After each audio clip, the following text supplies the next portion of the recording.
मैं doctor Indira Chaturvedi, assistant professor in zoology, CMD PG college Bilaspur. मेरा आज का टॉपिक है ग्लाइकोलिसिस। ग्लाइकोलिसिस ये दो टर्म से मिलकर बना हुआ है। ग्लाइकोज जिसका मतलब होता है ग्लूकोज, और लाइसिस जिसका मतलब होता है डिग्रेडेशन, मतलब degradation of glucose. Glycolysis is the metabolic pathway that converts glucose into pyruvate hydrogen ion, and the free energy released in this process is used to form the high energy molecules ATP and NADH। तो देखिए,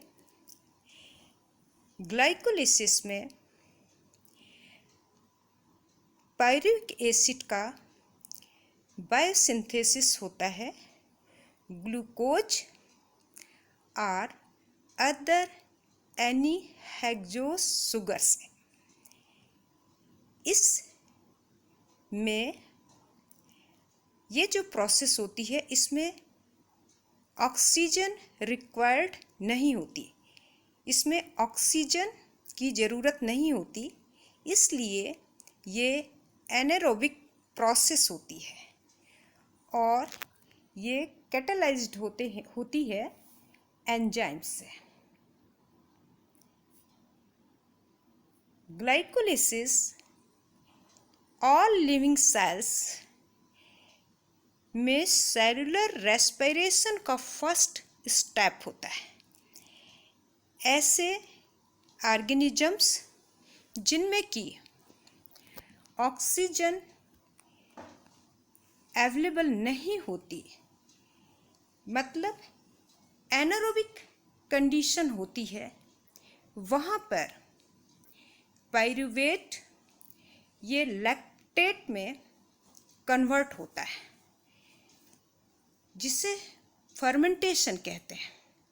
लेकिन ऐसे जितने भी organisms हैं जहाँ पर oxygen available होती है, मतलब एरोबिक कंडीशन होती है, वहाँ पर pyruvic acid citric acid cycle में एंटर करता है और वहाँ पर इसका फाइनल ऑक्सीडेशन होता है, कार्बन डाइऑक्साइड वाटर बनता है और एनर्जी रिलीज होती है।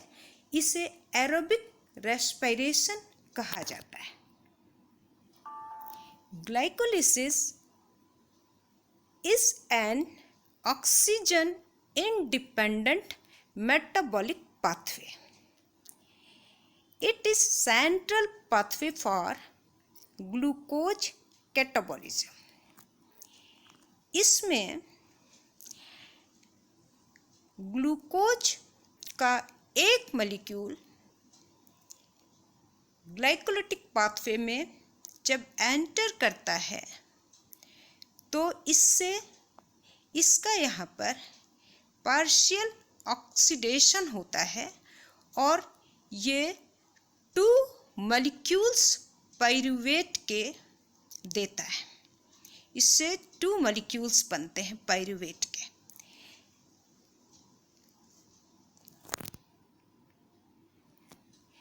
The most common type of glycolysis is the EMP pathway, Embden-Meyerhof pathway। ये most common type glycolytic pathway होता है। ग्लाइकोलिटिक पाथवे और भी कई होते हैं, जैसे ED पाथवे। इसे 1952 में बैक्टीरिया की नेगेटिव स्ट्रेन में रिपोर्ट किया गया था। इसके अलावा भी कई पाथवेज होते हैं, लेकिन जो most common type of glycolytic pathway होता है ईएमपी पाथवे, और हम उसे ही यहाँ डिस्कस करेंगे।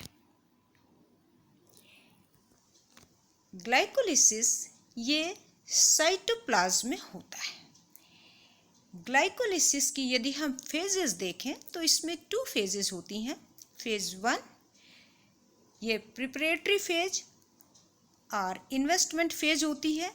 इसमें एटीपी को यूज किया जाता है, कंजम्पशन होता है एटीपी का। और जो सेकंड फेज होती है फेज 2, इसे कहा जाता है पे ऑफ फेज, जहाँ पर कि एटीपी प्रोड्यूस्ड होता है।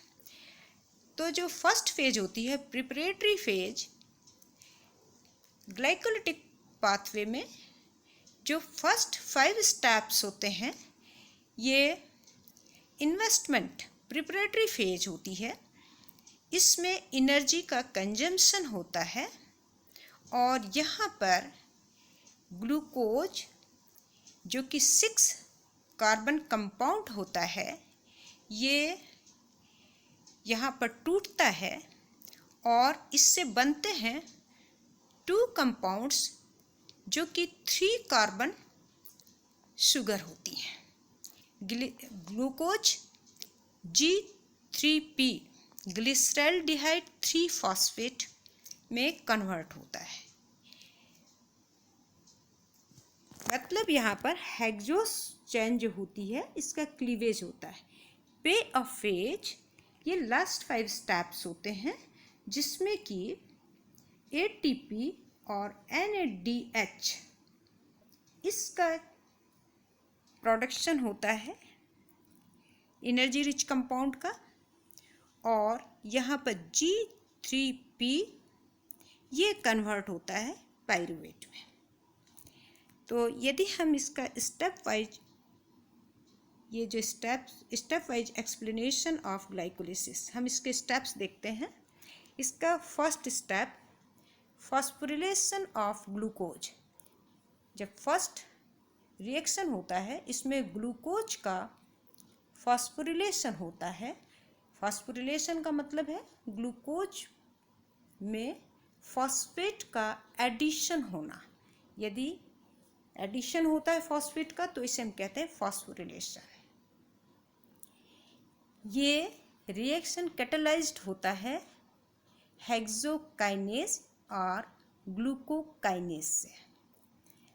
इसमें एटीपी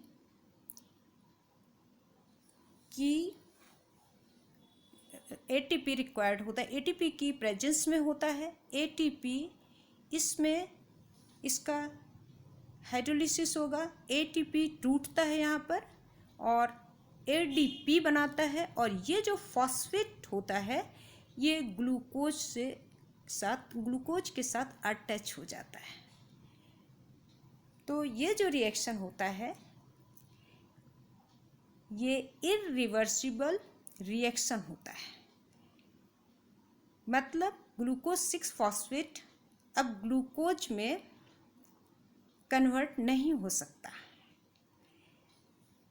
और ये जो रिएक्शन होता है इसे फर्स्ट प्राइमिंग रिएक्शन कहते हैं,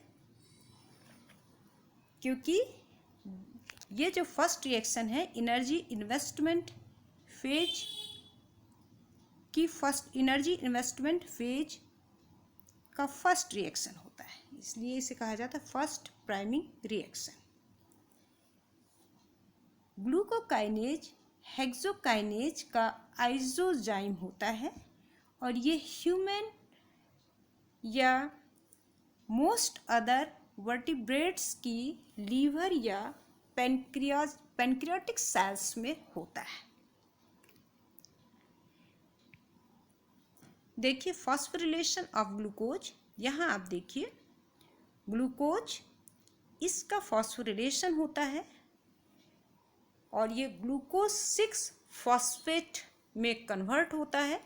मतलब जो 6 कार्बन है वहाँ पर फॉस्फेट अटैच हो रहा है, एटीपी टूटता है और एक फॉस्फेट इसमें से अलग होकर ये 6 कार्बन पर, कार्बन की जो 6 पोजीशन है वहाँ पर ये अटैच हो जाता है। ये हेक्सोकाइनेज से ये रिएक्शन कैटालाइज्ड है और एटीपी एडीपी में कन्वर्ट होता है। इरिवर्सिबल रिएक्शन है, मतलब इसके बाद जो फॉस्फोरिलेटेड ग्लूकोज है अब ये सेल के भीतर ही ब्लॉक हो जाएगा और अब ये सेल के बाहर ट्रांसपोर्ट नहीं होगा। सेकंड स्टेप, इसमें conversion of glucose 6 phosphate to fructose 6 phosphate. इसमें कन्वर्सन होता है, ये दोनों आइसोमर्स होते हैं, ग्लूकोज 6 फॉस्फेट और फ्रक्टोज 6 फॉस्फेट ये आइसोमर्स होते हैं। ग्लूकोज 6 फॉस्फेट एल्डोज शुगर है और फ्रक्टोज 6 फॉस्फेट कीटोज शुगर होती है। तो यहाँ पर इस स्टेप में आइसोमेराइजेशन होता है, एंजाइम फॉस्फोहेक्सोज आइसोमेरेज की प्रेजेंस में होता है। अब देखिए यहाँ पर क्या है कि जो ग्लूकोज 6 फॉस्फेट है, ये देखिए यहाँ पर ग्लूकोज 6 फॉस्फेट ये फ्रक्टोज 6 फॉस्फेट में ये कन्वर्ट होता है, मतलब आइसोमेराइजेशन होता है। ग्लूकोज 6 फॉस्फेट एल्डोज शुगर है, फ्रक्टोज 6 फॉस्फेट कीटोज शुगर है। तो यहाँ पर ग्लूकोज 6 फॉस्फेट में जो फॉस्फेट है ये 6 कार्बन पर अटैच्ड है, तो ग्लूकोज में एक ही साइड चेन होती है, जबकि फ्रक्टोज में 6 कार्बन पर भी साइड चेन है और जो कार्बन C1 है उस पर भी साइड चेन है, इसलिए साइड चेन पर ही फॉस्फेट ग्रुप अटैच होता है। तो ग्लूकोज 6 फॉस्फेट पर एक ही साइड चेन है जिस पर कि फॉस्फेट अटैच है, इसलिए ग्लूकोज 6 फॉस्फेट फ्रक्टोज 6 फॉस्फेट में कन्वर्ट होता है और यहाँ पर जो C1 है इस पर भी साइड चेन है, तो इस पर भी एक फॉस्फेट आगे अटैच हो सकता है। Next step, step 3, phosphorylation of fructose 6 phosphate to fructose 1,6 biphosphate. देखिए ये थर्ड रिएक्शन है और यहाँ पर ये फिर से इसका फॉस्फोरिलेशन होगा, मतलब फिर से इसमें फॉस्फेट ग्रुप का एडिशन होगा और यहाँ पर तो ये जो रिएक्शन होता है इसमें एनर्जी रिक्वायर्ड होती है और ये एनर्जी रिच कंपाउंड एटीपी इसे प्रोवाइड करता है। एटीपी की प्रेजेंस में फॉस्फोरिलेशन होगा और फॉस्फेट का एडिशन C1 पर होगा। ये रिएक्शन, ये देखिए, this is another kinase reaction. Enzyme यहाँ पर होता है फॉस्फोफ्रक्टोकाइनेज और this is the second irreversible reaction of the glycolytic pathway. और यहाँ पर आप देखिए फ्रक्टोज 6 फॉस्फेट में, जैसा कि मैंने इसके पहले आपको बतलाया था कि 6 पर इस पर साइड चेन है 6 कार्बन पर जिस पर फॉस्फेट अटैच है और यहाँ पर जो C1 है इस पर भी एक साइड चेन है जो कि अभी खाली थी। अब इस पर यहाँ पर एक फॉस्फेट एटीपी से एक फॉस्फेट टूटकर अलग होता है और वो C1 पर अटैच हो जाता है। तो यहाँ पर इससे जो रिजल्टिंग कंपाउंड बनता है फ्रक्टोज 1,6 बाइफॉस्फेट। इसमें 2 फॉस्फेट होते हैं, फ्रक्टोज 1,6 बाइफॉस्फेट। एटीपी ये फॉस्फेट डोनर भी है यहाँ पर और ये एनर्जी भी इससे ट्रैप होती है फॉस्फेट बॉन्ड में। Next, fourth reaction, cleavage of fructose 1,6 biphosphate. The 6 carbon fructose 1,6 biphosphate is split into 2,3 carbon sugar phosphate. यहाँ पर फ्रक्टोज 1,6 बाइफॉस्फेट ये स्प्लिट करता है और अभी तक जितने भी आपने कंपाउंड्स पिछले स्टेप्स में देखे वो सभी 6 कार्बन कंपाउंड हैं, लेकिन यहाँ पर ये 1,6-बाइफॉस्फेट, ये भी 6 कार्बन कंपाउंड होता है। और अब ये यहाँ पर टूटेगा और ये बनाएगा 2 3 कार्बन शुगर फॉस्फेट्स। मतलब अब यहाँ पर ये जो 2 कंपाउंड्स बनेंगे G3P और DHAP, ये दोनों ही 3 कार्बन कंपाउंड होंगे। Glyceraldehyde 3 phosphate and dihydroxy acetone phosphate. तो ये जो रिएक्शन होता है ये भी कैटेलाइज्ड होता है बाय एन एंजाइम, और ये जो एंजाइम होता है एल्डोलेज। यहाँ पर आप देखिए क्लीवेज हो रहा है फ्रक्टोज 1,6-बाइफॉस्फेट का, एल्डोलेज की प्रेजेंस में हो रहा है। और यहाँ पर ये देखिए ये 2 कंपाउंड बने और दोनों ही 3 कार्बन कंपाउंड हैं।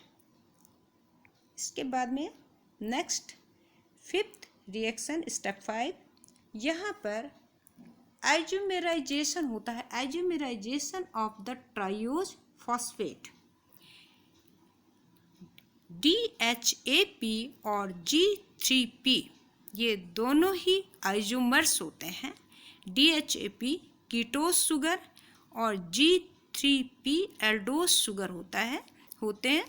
तो यहाँ पर आइसोमेराइजेशन होता है, यहाँ पर इंटर कन्वर्शन होता है। इसमें अब देखिए आप DHAP जो आगे के स्टेप्स हैं वहाँ पर ये पार्टिसिपेट नहीं करता, इसलिए DHAP G3P में कन्वर्ट हो जाता है। और ये जो रिएक्शन है ये कैटेलाइज्ड होता है ट्राइओज फॉस्फेट आइसोमेरेज से। तो यहाँ पर आप देखिए glyceraldehyde 3 phosphate is substrate for the next step in glycolysis. Glycolytic pathway के आगे के जितने भी स्टेप्स हैं उसमें ग्लिसरॉल्डिहाइड 3 फॉस्फेट ये सबस्ट्रेट होता है। तो 2 molecules of glyceraldehyde 3 phosphate are formed from each molecule of glucose.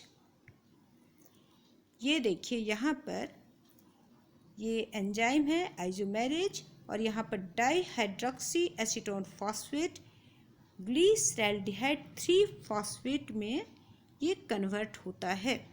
यहाँ पर इस स्टेप में इसमें दो मॉलिक्यूल्स बनते हैं जो कि 3 कार्बन कंपाउंड होते हैं ग्लिसरॉल्डिहाइड 3 फॉस्फेट के। उसके बाद में नेक्स्ट स्टेप 6th रिएक्शन होता है, ये oxidative phosphorylation of glyceraldehyde 3 phosphate to one three biphosphoglycerate. अब यहाँ पर ऑक्सीडेटिव फॉस्फोरिलेशन होता है, ग्लिसरॉल्डिहाइड 3 फॉस्फेट का ऑक्सीडेटिव फॉस्फोरिलेशन होता है। यहाँ पर दो स्टेप होते हैं, 2 रिएक्शन एक साथ होते हैं। फर्स्ट स्टेप में यहाँ पर ऑक्सीडेशन होता है, मतलब यहाँ पर हाइड्रोजन का रिमूवल होता है एट द 1 कार्बन, और फिर उसके बाद में ये रिएक्शन NAD की प्रेजेंस में होगा। यहाँ पर NAD की प्रेजेंस में जो कि हाइड्रोजन एक्सेप्टर होता है, हाइड्रोजन का कैरियर होता है NAD कोएंजाइम, इसकी प्रेजेंस में यहाँ पर एक हाइड्रोजन का यहाँ पर रिमूवल होगा, और उसके बाद में C1 पर ही फिर इनऑर्गेनिक फॉस्फेट का एडिशन होगा। तो ये जो रिएक्शन होता है, क्योंकि यहाँ पर डिहाइड्रोजनेशन होता है, इसलिए जो एंजाइम होता है वो होता है ग्लिसरॉल्डिहाइड 3 फॉस्फेट डिहाइड्रोजिनेज, और यहाँ पर हाइड्रोजन NAD जो कि हाइड्रोजन एक्सेप्टर है ये मिलकर बना लेगा NADH+H फॉर ईच ट्राइओज। तो यहाँ पर आप देखिए ग्लिसरॉल्डिहाइड 3 फॉस्फेट, इसका जो C1 है यहाँ पर हाइड्रोजन का रिमूवल हुआ और इनऑर्गेनिक फॉस्फेट का यहाँ पर एडिशन होता है। और अब देखिए इस पर यहाँ पर जो कंपाउंड बनता है 1,3-बाइफॉस्फोग्लिसरेट। कार्बन की जो C3 था उस पर पहले से एक फॉस्फेट था और C1 पर भी एक फॉस्फेट का एडिशन हो जाता है, इसलिए यहाँ पर बनता है 1,3-बाइफॉस्फोग्लिसरेट। नेक्स्ट जो स्टेप है सेवेंथ रिएक्शन, सेवेंथ स्टेप, यहाँ पर होता है phosphoryl transfer from 1,3-बाइफॉस्फोग्लिसरेट to ADP। यहाँ पर ADP का फॉस्फोरिलेशन होता है, मतलब फॉस्फेट ग्रुप 1,3-बाइफॉस्फोग्लिसरेट से ये ट्रांसफ़र होता है ADP को, तो ADP बनाता है ATP में कन्वर्ट होगा। यहाँ पर ADP is then phosphorylated at the expense of one three biphosphoglycerate, और ये रिएक्शन कैटालाइज्ड होता है फॉस्फोग्लिसरेट काइनेज से। तो यहाँ पर ATP, ये जो रिएक्शन है इसमें ATP बनता है और 1,3-बाइफॉस्फोग्लिसरेट ये कन्वर्ट होकर बनाता है 3-फॉस्फोग्लिसरेट। तो यहाँ पर सबस्ट्रेट लेवल फॉस्फोरिलेशन होता है और ATP का जनरेशन होता है।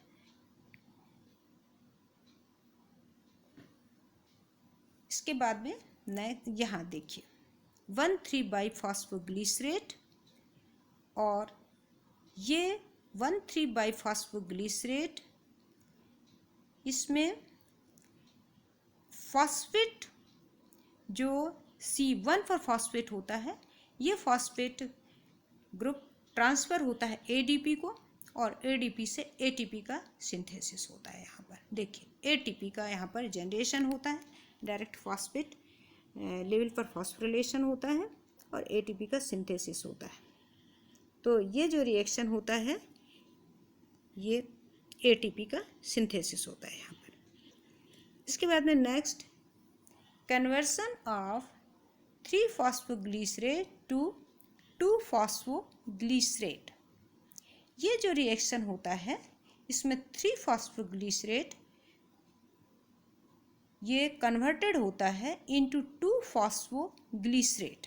2-फॉस्फोग्लिसरेट में ये कन्वर्ट होता है और ये रिएक्शन कैटालाइज्ड होता है फॉस्फोग्लिसरेट म्यूटेज से।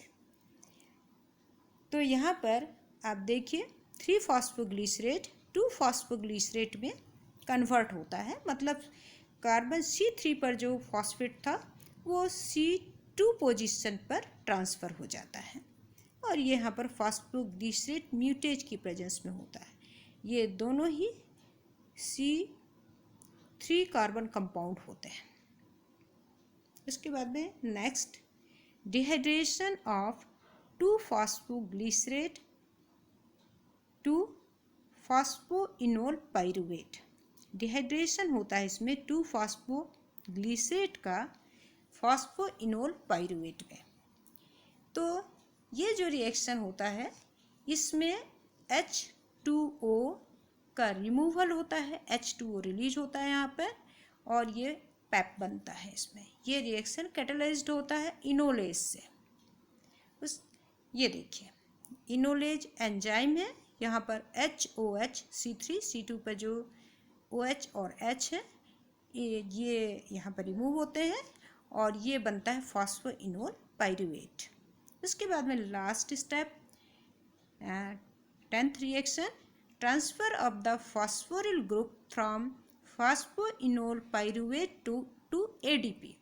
यहाँ पर फिर से अभी आपने 7th स्टेप में देखा था, वहाँ पर भी फॉस्फोरिल ग्रुप का ट्रांसफ़र हुआ था ADP को। यहाँ पर भी फॉस्फेट ट्रांसफ़र होता है ADP को, मतलब ADP ATP में कन्वर्ट होता है और जो फॉस्फोइनोल पाइरुवेट है ये पाइरुवेट में कन्वर्ट होता है और ये रिएक्शन कैटालाइज्ड होता है एंजाइम पाइरुवेट काइनेज से।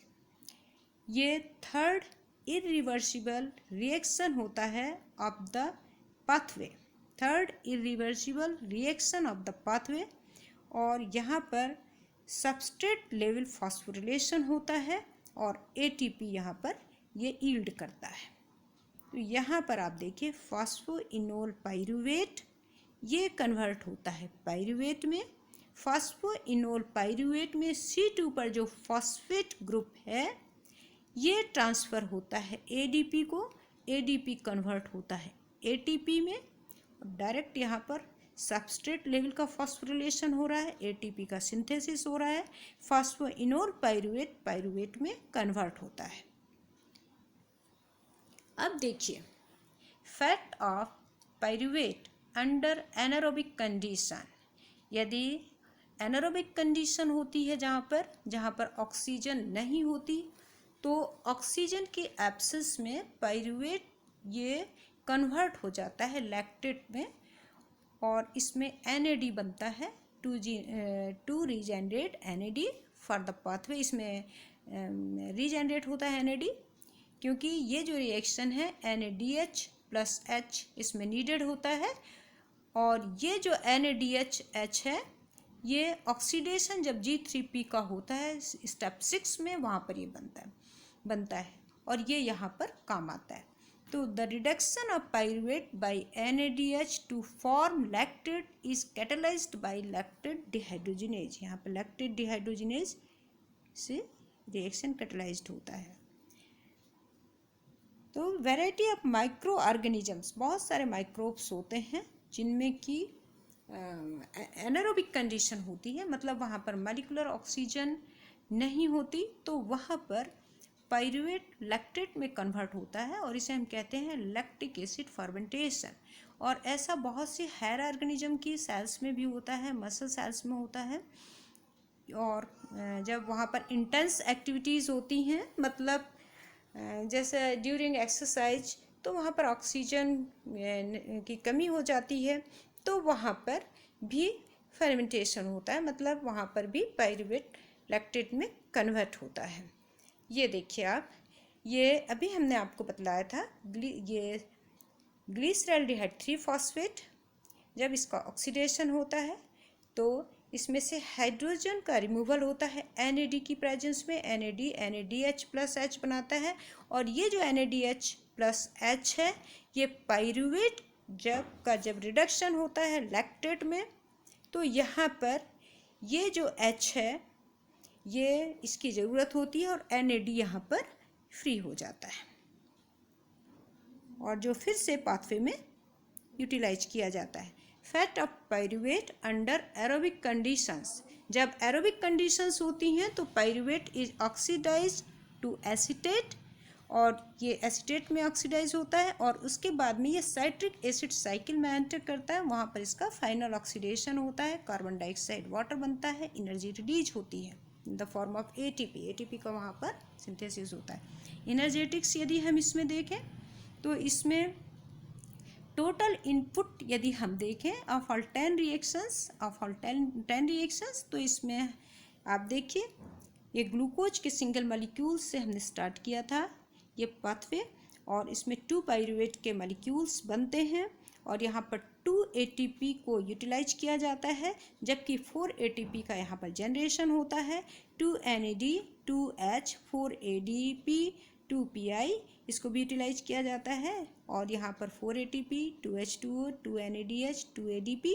और यदि हम इसे देखें तो इसमें ग्लूकोज प्लस 2 PI, ग्लूकोज का सिंगल मॉलिक्यूल, और यहाँ पर 2 ADP 2 PI 2 NAD प्लस, और इससे हमें मिलते हैं 2 पाइरूवेट 2 हाइड्रोजन आयन 2 ATP का सिंथेसिस होता है 2 NADH। मतलब ग्लूकोज का एक मॉलिक्यूल जब ग्लाइकोलिटिक पाथवे में जाता है और यहाँ पर इसका ऑक्सीडेशन होता है तो इससे 2 पाइरूवेट बनते हैं, 2 पाइरूविक एसिड बनता है, 2 ATP और 2 NADH बनते हैं।